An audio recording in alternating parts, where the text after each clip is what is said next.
अपना आज का लेक्चर स्टार्ट करते हैं। जहाँ से आज हमने अपना कंटिन्यू करना है वो लास्ट लेक्चर पर जो हम फ्रेगमेंटेशंस को कंटिन्यू किए हुए थे। आज हमारा लेक्चर जहाँ से कंटिन्यू होना है वहाँ पर आपको मालूम है कि कुछ क्वेश्चंस हो रहे थे। अब वो क्वेश्चंस आपके जो भी कंटिन्यू थे उसमें क्वेश्चन में हम दो क्वेश्चंस हम पढ़ चुके थे, जिसमें फ्रेगमेंट क्यों बनाते हैं और इसके अलावा उसकी जो फ्रेगमेंटेशंस की पार्टीशंस हैं वो कैसे होती है। जो हमारा जो थर्ड क्वेश्चन है ना, जो फ्रेगमेंटेशंस के हवाले से क्वेश्चंस किए जाते हैं, उसमें है कि डिग्री ऑफ फ्रेगमेंटेशन क्या होती है। डिग्री ऑफ फ्रेगमेंटेशन में जैसे कि हमें मालूम है कि जैसे यहाँ पर आपको स्लाइड में भी नज़र आ रहा है कि between number of extreme level that could be to the individual tuple or column. Column is also called a attribute, a compromise decision. आपको ये मालूम है कि फ्रेगमेंटेशन में हम पीसेस करते हैं। हो सकता है ये पीसेस जो छोटे छोटे पार्ट्स हों वो हो सकता है हॉरिजॉन्टल करें या हो सकता है या वो वर्टिकल करें। वर्टिकल का मतलब है कॉलम वाइज, एट्रीब्यूट वाइज, और हॉरिजॉन्टल का मतलब होता है टपल वाइज। तो वर्टिकली में भी हो सकता है कि हम एक एट्रीब्यूट को ऐड करें किसी भी टेबल में, या हो सकता है कि हम सब डेटा को एक सेट बना कर शो कर दें। ये वर्टिकल डिग्री ऑफ फ्रेगमेंटेशंस होती हैं कि हमने जो फ्रेगमेंट्स जो पीसेस किए होते हैं उनको किस प्लेसमेंट के तौर पर रखना है, हॉरिजॉन्टली रखना है या वर्टिकल रखना है। अगर वर्टिकल काम कर रहे हैं तो हो सकता है may be add one attribute और may be add all attribute in one set.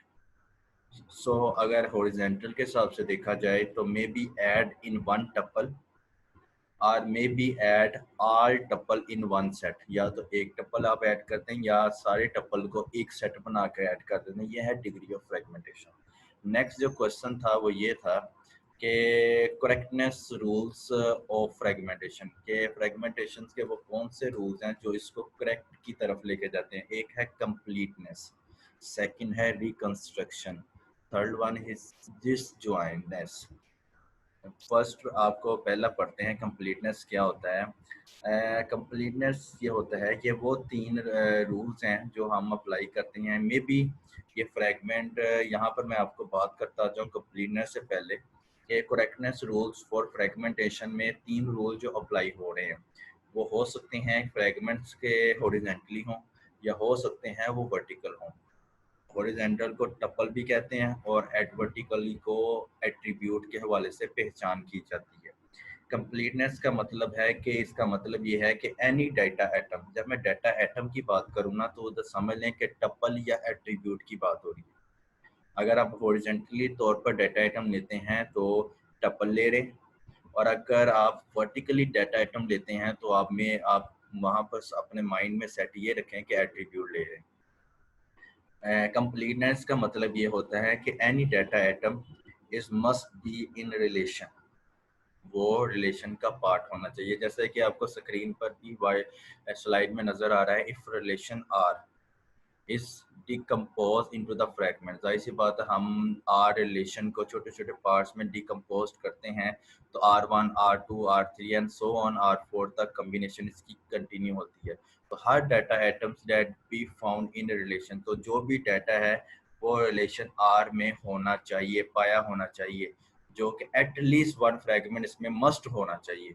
ये है कंप्लीटनेस की जो है कि अपना डाटा जितना भी आपने पार्टीशंस की हैं रिलेशन के हिसाब से 1 2 3 4 वो एटलीस्ट वन फ्रैगमेंट में उसके किसके रिलेशन के वन फ्रैगमेंट में फाउंड होना चाहिए।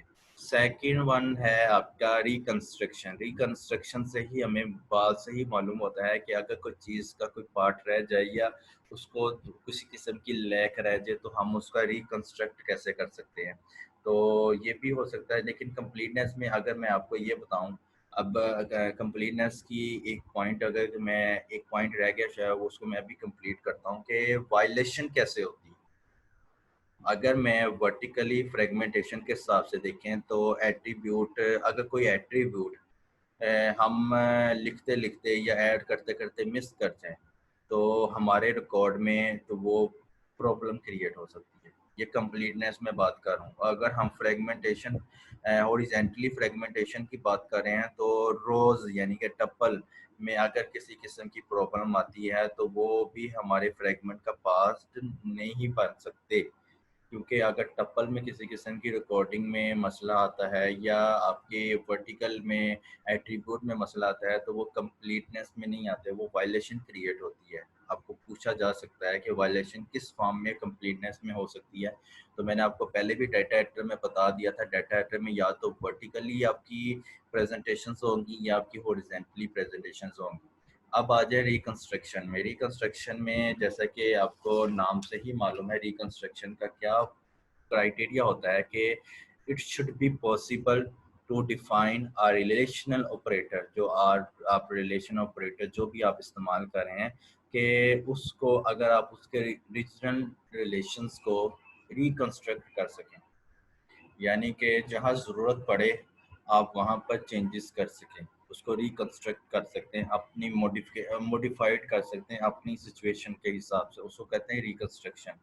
और नेक्स्ट जो हमारा थर्ड है वो है, जैसे कि ये आपको नज़र आ रहा है कि आर जो रिलेशंस है वो जी के ग्रुप के साथ आपके अलजब्रा के जितने भी आपके रीजनल रिलेशंस हैं, रिलेशनल ऑपरेटर्स, उसमें जितने भी आपके रिलेशंस आते हैं जिसको आपने फ्रैगमेंट किया होता है वो उसका रुकन होते हैं। इसको कहते हैं reconstruction. Reconstruction ensures that the dependency of the original relation are presented in fragmentation। तो ये इस बात का यकीन दहानी भी होती है कि आपका जो रीजनल जब आप चेंजेस करते हैं या रिकंस्ट्रक्ट करते हैं तो उससे ये नुकसान ना हो कि आपका ओरिजिनल जो रिलेशन है वो आपके फ्रेगमेंटेशन से ही बाहर हो जाए। तो ये मस्ट इंश्योर करना है कि डिपेंडेंसी जो है ओरिजिनल रिलेशन की वो मस्ट प्रेजेंट इन फ्रेगमेंटेशंस होनी चाहिए रिकंस्ट्रक्शन में। ठीक है, रिकंस्ट्रक्शन अगर पूरी हॉरिजॉन्टल फ्रेगमेंटेशन में करते हैं तो वो यूनियन ऑपरेशन को यूज करता है, और अगर हम रिकंस्ट्रक्शन वर्टिकली फ्रेगमेंटेशन करते हैं तो उसमें ज्वाइन का कंसेप्ट आता है। अंडरस्टैंड। नेक्स्ट हमारे पास है डिसजॉइंटनेस। डिसजॉइंटनेस का मतलब ये होता है कि आपके पास अगर एक डाटा एटम है, वो अगर एक फ्रेगमेंट में होता है, अगर एक फ्रेगमेंट में अगर एक डाटा एटम हो तो वो डाटा एटम दूसरे में नहीं होना चाहिए। इसको कहते हैं डिसजॉइंटनेस। If data atom D1 appears in fragment R1, okay, then it should not appears in any other fragment। जो मैंने आपको पहले बात की वो बिल्कुल अटैच है कि अगर कोई डाटा एटम एक फ्रेगमेंट में अगर पाया जाता है, फ्रेगमेंट कोई भी रिलेशंस हो सकता है, तो वो फ्रेगमेंट वो डाटा एटम किसी दूसरे में नहीं होना चाहिए। ये लिखा क्या है कि इसमें इसमें ये मस्ट पार्टिसिपेंट डिसजॉइंट का एक इम्पोर्टेंट पॉइंट है कि अगर डाटा एटम अगर D1 अगर किसी फ्रैगमेंट रिलेशंस में ऐड है और ऐड होता है तो वो किसी दूसरे फ्रैगमेंट में उसकी अपीयरेंस नहीं होनी चाहिए। ठीक हो गया। नेक्स्ट जो इसी का कंटिन्यू है कि एक्सेप्शन मास वाई वर्टिकल फ्रेगमेंटेशन, जहाँ पर प्राइमरी की एट्रीब्यूट जो है वो रिकंस्ट्रक्शन की रिपीटेड जो एट्रीब्यूट है प्राइमरी की के ज़्यादा जहाँ पर देते हैं वहाँ पर वर्टिकल फ्रेगमेंटेशन हो सकती है। यानी कि वर्टिकल फ्रेगमेंटेशन में जो आपका कंसेप्ट है डिसजॉइनर्स का, वहाँ मास वाइज जब वर्टिकल फ्रेगमेंटेशन हो रही हो तो प्राइमरी की एट्रीब्यूट्स रिपीट हो सकते हैं। ये भी क्लियर कर दिया। हालांकि बात यही हो रही थी कि अगर डाटा एटम वर्टिकली या हॉरिजॉन्टली हो तो फ्रैगमेंट में अगर एक फ्रैगमेंट में अपीयर हो गया तो वो दूसरे किसी फ्रैगमेंट में अपीयर नहीं होना चाहिए। डिसजॉइनर्स की इम्पोर्टेंस पॉइंट है और जो इसकी पहचान करता है। लेकिन वो कह रहा है एक्सेप्शन ये है कि अगर वर्टिकल फ्रेगमेंटेशन हो रही है तो जो प्राइमरी की के जहाँ जहाँ प्राइमरी की के एट्रीब्यूट आएंगे वो उनको इजाज़त होती है रिकंस्ट्रक्शन को बार बार रिपीट करने की। वो मस्ट भी हो सकते हैं यानी कि होने चाहिए। ठीक है। और हॉरिजॉन्टल फ्रेगमेंटेशंस में हमें, जैसे कि मैंने आपको पहले भी बता दिया था, डाटा आइटम जो भी होते हैं वो टपल को कहते हैं, और वर्टिकल फ्रेगमेंटेशन में जो डाटा आइटम्स होते हैं उनको हम एट्रीब्यूट के नाम से जानते हैं। जब भी मैं हॉरिजॉन्टल फ्रेगमेंटेशन की बात करूंगा तो आपने अपने माइंड में रोज और टपल को डिसाइड कर लेना है। और वर्टिकल फ्रेगमेंटेशन की जब बात करता हूँ तो उसमें डाटा आइटम का मतलब होता है एट्रीब्यूट। ठीक है। नेक्स्ट जो आपके क्वेश्चन है वो ये है कि why we use fragmentation DDS, distributed database system. तो इसकी आपको फॉर एग्जांपल, अगर हमारे पास 50 जीबी का डाटा है और कंपनी जो है वो चाहती है कि आपको, वो चाहती ये है कि डीडीएस को बनाना चाहती है, नॉन डिस्ट्रीब्यूटेड डेटाबेस सिस्टम में अपना रिकॉर्ड सेव करना चाहती है। तो यहाँ पर उसके लिए चॉइस है कि वो डिसीजन ले।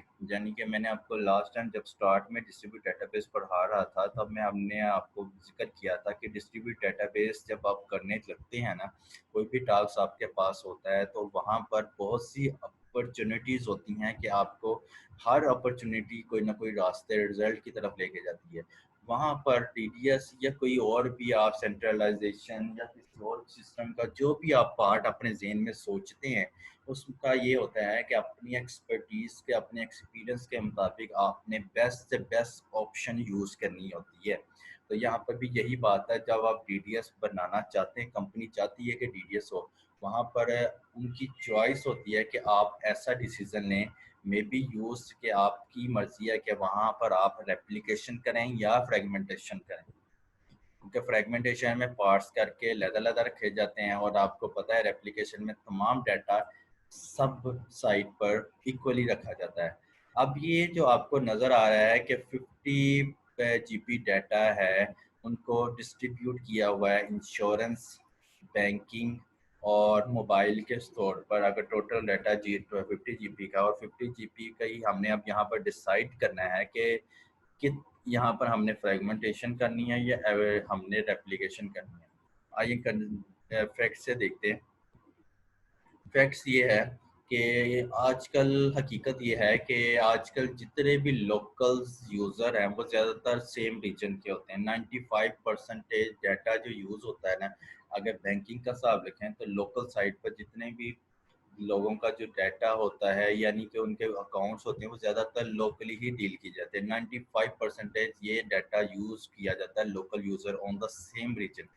और 5% डाटा यूज़ होता है, वो एक्सेप्शंस होती हैं कि बाज़ का तो आप सिटी से बाहर गए हों या आप कंट्री से बाहर गए हों, जहाँ भी आप अदर सिटीज़ में आपका आना जाना हो, तो ज़्यादातर ट्रांजैक्शन जो होती हैं आप लोकल साइट पर करते हैं, और नो बहुत कम चांसेस होते हैं कि आप non local user other region के तौर पर आप अपने डाटा को यूज़ करें। अच्छा, नेक्स्ट जो है कि बैंकिंग सिस्टम में ज़्यादातर local user access local area में किया जाता है। उसकी रीज़न ये होती है कि हम वहाँ पर फ्रेगमेंटेशन इस्तेमाल करते हैं। फ्रेगमेंट दैट्स वाई हम वहाँ पर फ्रेगमेंटेशन इस्तेमाल करते हैं, क्योंकि हर रीजन पर, हर सिटी पर हम 50 जीबी डाटा नहीं यूज़ करते। तो जाहिर सी बात है 50 जीबी डाटा नहीं, अगर उसको यूज़ करना पड़ जाए, अगर वो जब 5% डाटा, जैसे मैंने बात किया नॉन लुकर के बाद, यहाँ पर क्वेश्चन अराइज हो सकता है कि अगर अदर सिटी में गए हैं तो वहाँ पर अगर 50 जीबी का डाटा उसका उतना नहीं पड़ा हुआ तो वो सेंट्रलाइज होके मांग लेगा, अपनी हेड ऑफिस से ले लेगा कि ये फला बंदे का डाटा है, इसका मुझे सारा रिकॉर्ड दे दें। फ्रेगमेंटेशन से ये होता है कि आपकी जो स्पेस है कम से कम जो यूज होगी। So it will be a most relevant that we will use fragmentation on this point. I hope you understand my point, what it is. So next जो हमारे पास जो क्वेश्चंस है वो है एलोकेशन स्ट्रेटजी।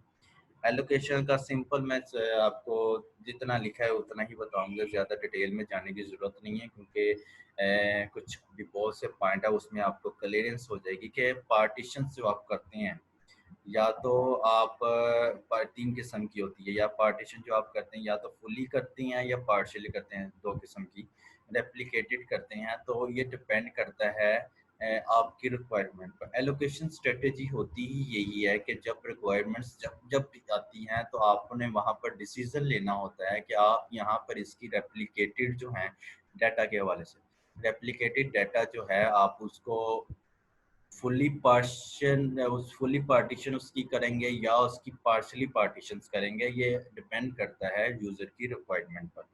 हम यहाँ पर ये नहीं कह सकते कि यहाँ पर हम कि कौन सा बेस्ट है, कौन सा कम बेस्ट है, तो ये चीज़ हम यहाँ पर डिसाइड नहीं कर सकते। ऑन रिक्वायरमेंट जैसे जैसे आती है तब तक हमारे जो सिचुएशंस हैं वो चेंज होती रहती है।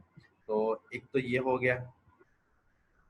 दूसरी बात आपके पास ये है कि नेक्स्ट हम जब जाते हैं हमारे पास है फ्रैगमेंटेशन का। इंफॉर्मेशन रिक्वायरमेंट्स भी हो गया है, different different information requirement which situation has come to be decide on it. ये डिपेंड करता है आपके जो भी अभी मैंने वो क्वेश्चंस है आपको रीड आउट करवाए हैं जो कि फ्रैगमेंटेशन में आती हैं। फ्रैगमेंटेशन को मैं ओवरव्यू के हिसाब से कंटिन्यू करके आज इसका जो भी फ्रैगमेंटेशन का जितना जितना भी पार्ट है वो मैं आज कंप्लीट कर दूंगा। जैसा कि अगर मैं फ्रैगमेंटेशन में आपसे एक बात कहूँ कि फ्रैगमेंटेशन जब भी हो रही होती है तो ज़्यादा से बात हम छोटे छोटे हिस्सों में तकसीम करते हैं और उसको फ्रैगमेंटेशन कहते हैं। अगर कोई टेबल हो तो हम उसको छोटे छोटे पार्ट्स में अगर डिवाइड करते हैं तो उसको फ्रैगमेंटेशन कहते हैं। अगर वर्टिकली फ्रैगमेंटेशन हो तो वहाँ पर स्ट्रॉन्ग कंसेप्ट यूज़ किया जाता है नॉर्मलाइजेशन का। बात को गौर कीजिएगा, ये बाद में आपको वन बाय वन एक्सप्लेन करूँगा कि वर्टिकल फ्रैगमेंटेशन जब हो रही होती है वहाँ पर स्ट्रॉन्ग कंसेप्ट यूज़ होता है किसका, नॉर्मलाइजेशन का। लेकिन अगर हॉरिजॉन्टल फ्रैगमेंटेशन का कॉन्सेप्ट आता है वहाँ पर जो कॉन्सेप्ट लिया जाता है सिलेक्शन प्रोजेक्शन का, जिसमें रिलेशनल अलजेब्रा हम यूज़ करते हैं। वर्टिकल में हम नॉर्मलाइजेशन इस्तेमाल करते हैं और हॉरिजॉन्टल फ्रैगमेंटेशन में हम रिलेशनल अलजेब्रा इस्तेमाल करते हैं। तो बेस्ट ये यही होता है कि जब हम इन तमाम चीज़ों को मिलाते हैं तो हमें जॉइंट के ज़रिए इनको मिलाना पड़ता है। हम इसको वन बाय वन देखेंगे कि हम इस पर हमारा क्या पॉइंट है, क्या कहना क्या चाह रहे हैं। अच्छा, ये है आपके पास फ्रैगमेंटेशन। हम कंटिन्यू करते हैं ये यहाँ से कि डेटाबेस टेबल जो कि डिवाइड करते हैं हम smaller subset of the different table. एक आपके पास डेटाबेस का टेबल है, आप उसको उनके टेबल के डिफरेंट टेबल्स के सबसेट बना लेते हैं छोटे छोटे, इसको फ्रैगमेंटेशन कहते हैं। सिंपल वर्ड में डेटाबेस, जो आपको मैं बार बार बता चुका हूँ फ्रैगमेंटेशन होती है। और जो वो डिवाइडेड सबसेट होते हैं उनको फ्रैगमेंट ऑफ द टेबल भी कहते हैं। ठीक हो गया। नेक्स्ट जो हमारे पास टेबल को हम 3 टाइप्स में डिवाइड करते हैं, वो टाइप्स कौन सी होती हैं? एक वर्टिकल फ्रैगमेंटेशन होती है, एक होती है हॉरिजॉन्टल फ्रैगमेंटेशन होती है और थर्ड वन होती है मिक्स फ्रैगमेंटेशन। फ्रैगमेंटेशन में जो वर्टिकल फ्रैगमेंटेशन है वो अगर हम on the basis of projection, क्योंकि मैंने अभी आपको बताया कि वहाँ पर हम क्या करते हैं, हम जो वर्टिकल फ्रैगमेंटेशन में नॉर्मलाइजेशन का कंसेप्ट लेते हैं और अगर हम हॉरिजॉन्टल में देखते हैं तो उसमें वो अगर प्रोजेक्शंस आपका जो प्रोजेक्शन बेसिस के हिसाब से अगर आप एक कॉलम को इस्तेमाल करते हैं एक टेबल में और दूसरे कॉलम को इस्तेमाल करते हैं दूसरे टेबल में, यानी कि आप एक कॉलम, यानी कि वर्टिकल फ्रैगमेंटेशन में कॉलम का वर्ड यूज़ हो रहा है। मैंने आपको पहले भी बताया जब वर्टिकल फ्रैगमेंटेशन की बात हो तो एट्रीब्यूट की बात होती है। तो एट्रीब्यूट बेसिकली कॉलम ही होते हैं। और अगर हम एक कॉलम को एक टेबल पर रखते हैं, एक कॉलम अगर लेते हैं एक टेबल से और दूसरा कॉलम लेते हैं दूसरे टेबल से, तो इसको कहते हैं फ्रैगमेंटेशन बाय वर्टिकल। ठीक हो गया। और इसमें हॉरिजॉन्टल फ्रैगमेंटेशन में अगर हम देखा जाए, ये अभी सिर्फ नाउ हाउ है, इसकी डिटेल अभी हमने करनी है। अगर हम एक टेबल बनाते हैं किसी क्यूरी की बेस पर, हॉरिजॉन्टल जब भी बात होगी तो यहाँ पर क्यूरी से या कंडीशन आती है। अगर हम टेबल बनाते हैं on the behalf of the query या कंडीशन की base, like those person who have the property of crore in one table, जिसकी उन प्रॉपर्टी के प्रॉपर्टी लोगों की बताएं जिनका जो बैलेंस है 1 करोड़ का, एक टेबल उसका बने, और दूसरा वो बताएं जैसे जिनका 1 करोड़ से लेस देन है। ये क्यूरी के जरिए अगर इनकी इम्प्लीमेंटेशन हों तो इसको कहते हैं हॉरिजॉन्टल फ्रैगमेंटेशन। आई होप कि आपको वर्टिकल फ्रैगमेंटेशन और हॉरिजॉन्टल फ्रैगमेंटेशन की समझ लगी। अगर कॉलम वाइज आप डिस्ट्रीब्यूट करते हैं तो उसको वर्टिकल कहते हैं, और ये क्यूरी और कंडीशन की बेस पर आपने टपल वाइज आपने यूज़ किया तो ये आपकी हॉरिजॉन्टल फ्रैगमेंटेशन है। अच्छा, फ्रैगमेंटेशन में जो थर्ड है वो ये है कि अगर हम टेबल को combination of vertical and horizontal fragmentation के तौर पर अगर लेते हैं तो उसको मिक्स फ्रेगमेंटेशन भी कहते हैं। ठीक हो गया। इसका अगर टेबल को आप वर्टिकली भी देखते हैं यानी कि कॉलम वाइज भी देखते हैं और हॉरिजॉन्टल या आपको ट्रिपल वाइज भी अगर दोनों का कंबो कॉम्बिनेशन से कंबो की फॉर्म में लेते हैं तो उसकी फ्रेगमेंटेशन को मिक्स फ्रेगमेंटेशन कहते हैं। अब यहाँ पर फ्रेगमेंटेशन के कुछ एडवांटेजेस हैं, जैसे कि पहला एडवांटेजेस है यूजेस के हिसाब से। जनरल एप्लीकेशन में जब हम काम करते हैं तो जनरल एप्लीकेशन में हमारे पास ये होता है कि हम सारे रिलेशन को लिए बगैर हम क्या कर लेते हैं, व्यूज़ बना लेते हैं। आप लोगों को व्यूज़ का शायद अंदाज़ा हो, आपने डेटाबेस में भी पढ़ा हुआ है कि व्यूज़ एक वर्चुअल टेबल को कहते हैं जिसमें हम अपनी आसानी पैदा करने के लिए, क्योंकि जब भी किसी कंपनी में टेबल्स बनाए जाते हैं तो हर डिपार्टमेंट के अलग अलग एक टेबल बनाए जाते हैं, तो उस पर्सन का पूरा एक टेबल होता है। लेकिन हमें अगर वो टेबल नहीं पूरा चाहिए होता है, हमें स्पेसिफिक पार्ट चाहिए होता है, तो हम क्यूरी के ज़रिए व्यूज़ में क्यूरीज के ज़रिए वो स्पेसिफिक, मिसाल के तौर पर एक पर्सन है, उसकी सिर्फ नेम, उसका एड्रेस, उसका फ़ोन नंबर, मुझे सिर्फ इतना ही चाहिए, तो मैं उन पर्सन्स की जिनका बैलेंस 1 करोड़ से ज़्यादा है, तो मैं अगर वही सर्च करूँ क्यूरी के ज़रिए तो मुझे सिर्फ उतना ही डाटा मिलेगा। वो जस्ट एज ए व्यू होता है, वर्चुअल टेबल जो हो गया, तो व्यू के लिए वो हम वहाँ पर काम करते हैं। यानी कि अगर जनरल एप्लीकेशन आप काम कर रहे हैं, जनरल एप्लीकेशन पर काम कर रहे हैं, तो अगर उसको व्यूज़ के हिसाब से आप देख रहे हैं बजाय इसके कि आप उसमें पूरा रिलेशन लेते हैं, तो वहाँ पर जो डाटा डिस्ट्रीब्यूशन होती है आपकी लग ऐसी रही होती है कि आप वहाँ पर सबसेट ऑफ द रिलेशन के साथ काम कर रहे हैं और एज ए यूनिट डिस्ट्रीब्यूशन के तौर पर आप काम कर रहे होते हैं। ये एडवांटेज है कि यूजर्स आप व्यू के हिसाब से आप जो आप फ्रेगमेंटेशन कर रहे होते हैं उसकी कैसे करते हैं, यही आपके बेस्ट वे होती है। सेकंड पे जो है इसकी एफिशिएंसी, जो एडवांटेज है उसका क्या है, एफिशिएंसी। एफिशिएंसी में ये होता है कि जो आप डाटा स्टोर करते हैं close to where it is most frequently use, local site पर जो आप डाटा रखते हैं उसका फ़ायदा ये होता है कि वो डाटा रखा जाता है जो बार बार यूज़ हो रहा हो, फ्रिक्वेंटली यूज़ हो रहा है। कि उसमें अगर मैं थोड़ा सा इजाफा करूँ कि वो डाटा जो हमें ज़रूरत नहीं होती लोकल साइट पर, तो हम वहाँ पर लोकल एप्लीकेशन में उसको स्टोर भी नहीं करते। यानी कि फ्रैगमेंट होता ही यही है कि वो पार्टीशंस कर देना और पार्टीशन में उतना उतना डाटा रखना जितने जितने ज़रूरत के मुताबिक। मिसाल के तौर पर पहले 5, अगर 10 का डाटा है तो पहले 2 का डाटा एक पार्ट टेबल बना दे, तो 2 का दूसरे टेबल में लहदा डिवाइड करके रख दे। तो जो लोकली साइट पर उस डाटा का इंतखाब करेंगे जो सबसे ज़्यादा यूज़ हो रहा हो, फ्रिक्वेंटली यूज हो, इस तरह इसकी एफिशिएंसी फ्रेगमेंटेशन में बढ़ जाती है। I hope you understand. Third one जो हमारा क्या कहते हैं एडवांटेजेस है वो ये है कि जब आप फ्रेगमेंट्स के साथ आप ये distribution as a unit of distribution कर रहे होते हैं, तो आपकी ट्रांजैक्शन जो होती है वो सब क्यूरीज सर्वल सब क्यूरीज में डिवाइडेड हो कर सकते हैं।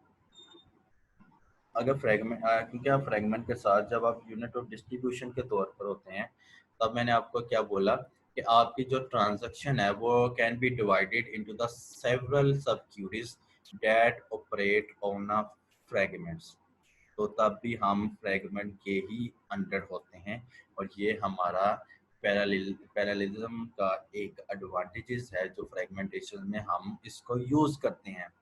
आई होप कि आपको इस पॉइंट की भी पैरेललिज्म की भी समझ लगी होगी। जब आप फ्रेगमेंटेशन यूनिट और डिस्ट्रीब्यूशन के तौर पर कहते हैं तो उनके जो सब क्यूरीज आप बनाते हैं, कई सब क्यूरीज बनाते हैं, उनको ट्रांजिशन को अगर डिवाइड कर देते हैं, पैरेलली डिवाइड करते हैं, तो वो भी ऑपरेट कर रही होती है फ्रेगमेंट के तौर पर, तो वहाँ पर भी आपकी जो एडवांटेज है फ्रेगमेंटेशन का वो इम्प्लीमेंट होता है।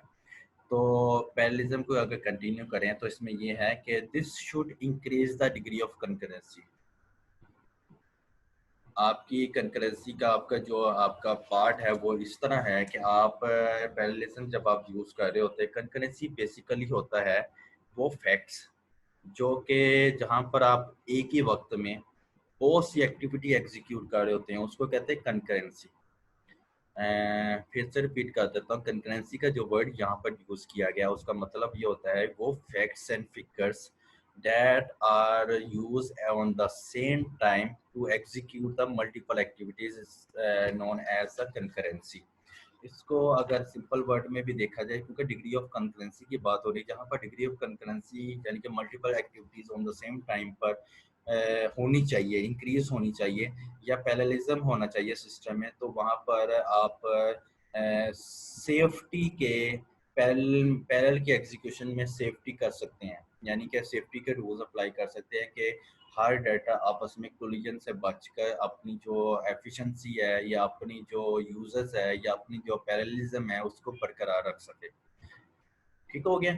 अब नेक्स्ट जो हमारे पास एडवांटेजेस में है वो आपका आता है सिक्योरिटी। ये अभी तक एडवांटेजेस चल रहे हैं। सिक्योरिटी में एडवांटेजेस ये है कि डाटा जो आपको लोकल एप्लीकेशन पर नहीं स्टोर चाहिए होता है, जैसे मैंने पहले भी बात की यूजर्स के वाले में, जो आपको लोकली ना यूज हो रहा हो, ज़्यादातर ना फ्रीक्वेंटली ना यूज हो रहा, तो आप वो यहाँ पर स्टोर करते भी नहीं है, लोकली स्टोर करते भी नहीं है। अगर जब आप वो डाटा स्टोर करते नहीं हैं तो उसकी जाहिर सी बात है कि उनको अनऑथराइज यूज भी नहीं होगा उसका, तो सिक्योरिटी के हवाले से भी आपको ये एडवांटेजेस हो जाएगा कि जो डाटा सिर्फ यूज नहीं हो रहा आपका बार बार यूज 95% लोकल यूजर जिस चीज को बार बार यूज करते हैं, सिर्फ आपने उतना ही डाटा सिर्फ रखा हो, बाकी का डाटा आपने दूसरी साइट पर रखा हो जहां पर उसका इस्तेमाल वहां पर ज्यादा है। तो जब ऐसा केस होगा फ्रैगमेंट करके रखें तो फायदा सिक्योरिटी का इस मामले में है कि अनऑथराइज्ड यूजेस कम से कम हो जाएगी। ठीक हो गया। अब डिसएडवांटेजेस इसके मैं करके अपना लेक्चर आज का वाइंड अप करता हूँ। डिसएडवांटेजेस में सबसे पहले है परफॉर्मेंस। जब आप परफॉर्मेंस के हवाले से अगर देखा जाए कि अगर आपकी जो एप्लीकेशन अगर उसको आप ग्लोबल परफॉर्म करें, अगर अपनी एप्लीकेशन को ग्लोबल परफॉर्म करें तो वहाँ पर हो सकता है जब आपके सेवरल फ्रेगमेंट्स हैं ना, क्योंकि वो डिफरेंट साइट पर पड़े होते हैं, तो जब आप ग्लोबल एप्लीकेशन की असेसमेंट लेते हैं परफॉर्मेंस के हवाले से, तो वहाँ पर आपकी जो परफॉर्मेंस है वो स्लो हो जाती है। जाहिर सी बात है कि आपका डाटा पड़ा होता है डिफरेंट साइट्स में, और फ्रेगमेंट का मतलब होता है कि वो पार्ट पड़े होते हैं जो एक साइट पर एक पड़ा है, दूसरे साइट पर दूसरा पड़ा है। सेम डाटा सारा का सारा एक साइड पर रेप्लिकेशन नहीं हुआ होता, यहाँ पर फ्रेगमेंटेड हुई होती है। तो जब उनको एक्सेस करना हो परफॉर्मेंस के हवाले से तो स्लो हो जाता, परफॉर्मेंस की स्लो होती है। सेकंड का जो हमारा डिसएडवांटेज वो ये है, इंटीग्रिटी होती है कि आप जो मे बी आपके जो integrity control point of view से वो डिफिकल्ट हो जाए। वो इस तरह के आप, क्योंकि आपका डाटा जो फ्रेगमेंटेड हुआ होता है फंक्शनल डिपेंडेंसी पर फ्रेगमेंटेड हुआ जाता है और वो डिफरेंट साइट पर पड़ा हो जाता है, इसलिए उसकी जो इंटीग्रेटेड कंट्रोल्स हैं वो बहुत डिफिकल्ट हो जाते हैं। तो ये था लेक्चर हमारा फ्रेगमेंटेशन के हवाले से। कुछ फ्रेगमेंटेशन के हवाले से आज हमारा चैप्टर जो भी है, हमने जो टॉपिक है वो हमारा कंप्लीट हुआ जाता है। नेक्स्ट लेक्चर में हम रेप्लिकेशन को स्टार्ट करेंगे। आज का लेक्चर हम यहीं पर स्टॉप करते हैं।